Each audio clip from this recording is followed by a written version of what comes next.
بسم اللہ الرحمن الرحیم نحمدہ ونصلی ونسلم علی رسولہ الکریم۔ اسلام سادگی، بے تکلف اور زہد و قناعت کی تعلیم دیتا ہے۔ انسان کا وجود اس کا اپنا نہیں بلکہ یہ اس کے پاس اللہ تعالیٰ کی دی ہوئی ایک امانت ہے۔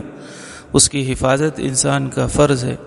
چنانچہ جن چیزوں کے اختیار کرنے سے انسانی صحت تباہ ہو جاتی ہے ان کے چھوڑنے کو، اور جو چیزیں انسان کی صحت و بقا کے لیے ضروری ہیں ان کے اختیار کرنے کو دین اسلام نے لازم اور ضروری قرار دیا ہے۔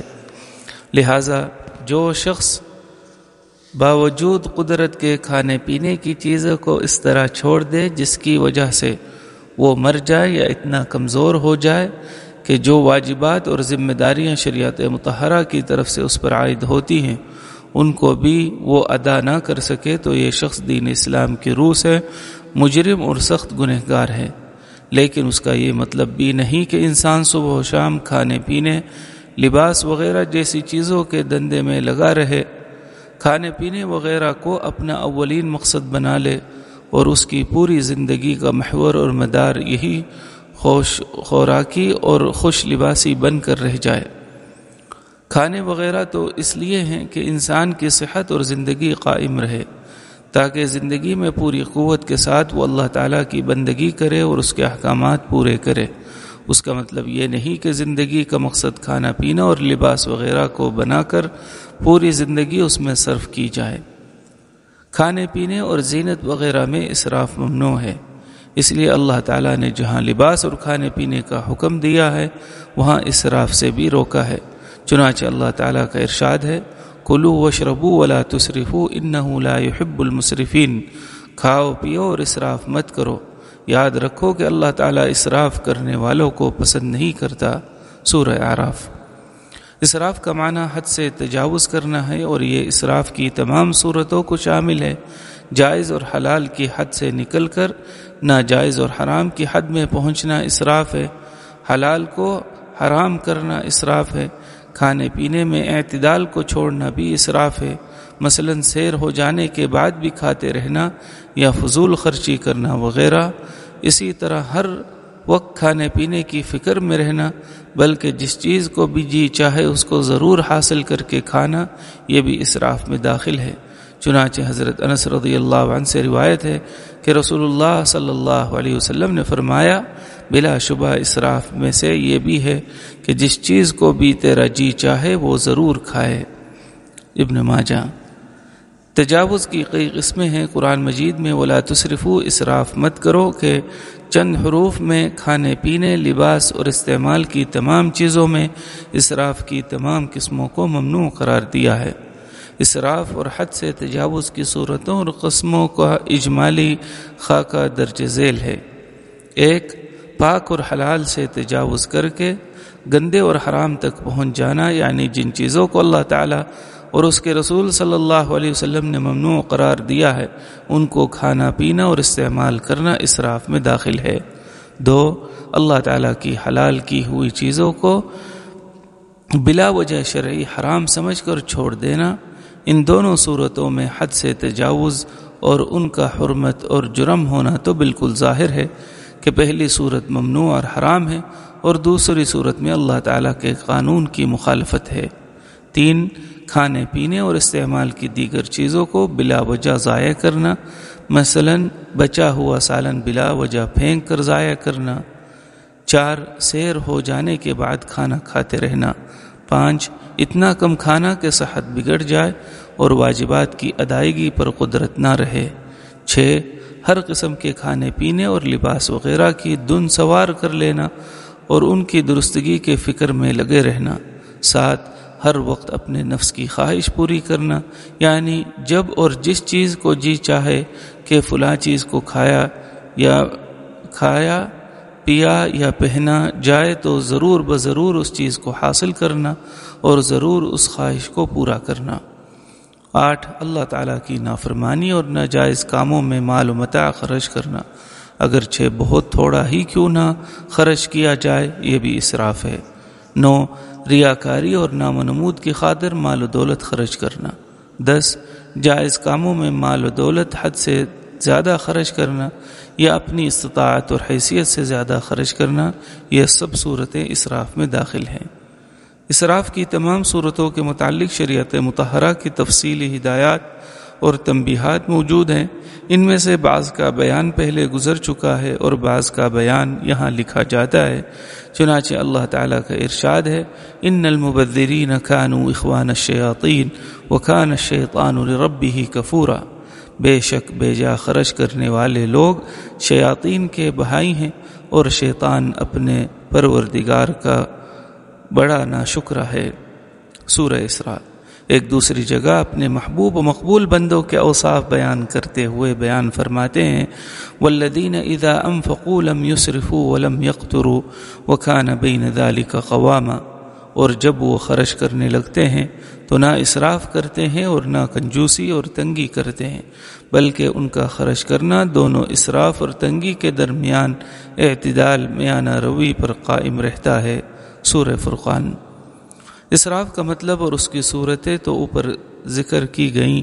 بخل کا مطلب یہ ہے کہ بھلائی اور نیکی کے کاموں میں مال و دولت کو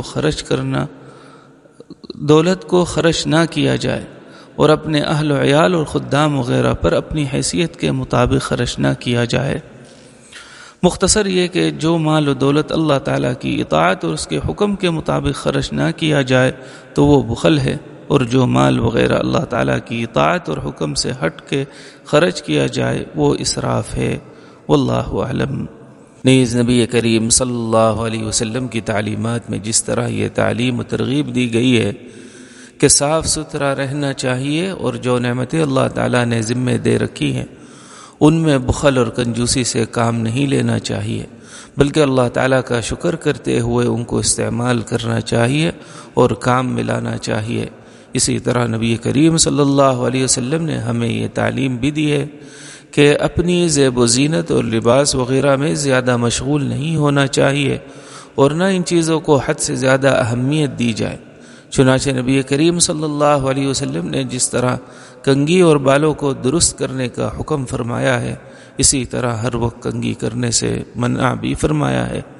جن لوگوں کو دیکھا کہ وہ اپنی شکل و صورت کی اصلاح کی فکر نہیں کرتے اور قدرت کے باوجود کنجوسی یا لاپرواہی سے پھٹے پرانے کپڑے پہنتے ہیں، ان کو تو صفائی بال وغیرہ درست کرنے اور اچھا لباس پہننے کی ہدایت فرمائی، اور جن کو دیکھا کہ وہ اس معاملے میں حد سے بڑھ جاتے ہیں اور اپنا بناؤ سنگار ہی میں اپنا وقت صرف کرتے ہیں تو ان کو اعتدال پر لانے کے لیے بھی ہدایت فرمائی۔ یہاں بطور نمونہ نبی کریم صلی اللہ علیہ وسلم کے چند ارشادات نقل کیے جاتے ہیں۔ ایک، حضرت مقداد ابن معد یکرب رضی اللہ عنہ سے روایت ہے کہ رسول اللہ صلی اللہ علیہ وسلم نے فرمایا، ما ملأ آدمی وعاء شرا من بطن بحسب ابن آدم اکلات یقمن صلبه فإن كان لا محالة فثلث لطعامه وثلث لشرابه وثلث لنفسه، یعنی انسان اگر اپنے پیٹ کو حد سے زیادہ بھر لے تو اس نے پیٹ سے برا کوئی برتن نہیں بھرا۔ بنی آدم کے لیے چند لقمے کافی ہیں جو اس کی پیٹھ کو قائم رکھ سکے، یعنی جسمانی توانائی کو برقرار رکھنے کے لیے کافی ہوں۔ اگر پیٹ بھرنا ہی ضروری اور مقصود ہو تو اس کو چاہیے کہ پیٹ کے 3 حصے کرے، ایک حصہ کھانے کے لیے، ایک حصہ پینے کے لیے اور ایک حصہ سانس لینے کے لیے خالی چھوڑ دے۔ ترمذی ابن ماجہ۔ 2، حضرت ابو امامہ رضی اللہ عنہ سے روایت ہے کہ رسول اللہ صلی اللہ علیہ وسلم نے فرمایا، الا تسمعون الا تسمعون ان البذاذة من الایمان ان البذاذة من الایمان، کیا تم نہیں سنتے، کیا تم نہیں سنتے، یعنی سنو اور غور سے سنو کہ سادگی اور خستہ حالی بھی ایمان میں سے ہے، سادگی اور خستہ حالی بھی ایمان میں سے ہے۔ ابو داود۔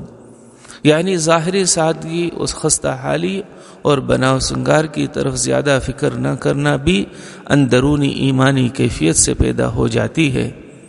3، حضرت معاذ بن انس رضی اللہ عنہ اپنے والد سے روایت کرتے ہیں کہ رسول اللہ صلی اللہ علیہ وسلم نے فرمایا، من ترك اللباس تواضعا لله وهو يقدر عليه دعاه الله يوم القيامة على رؤوس الخلائق حتى يخيره من أي حلل الإيمان شاء يلبسها.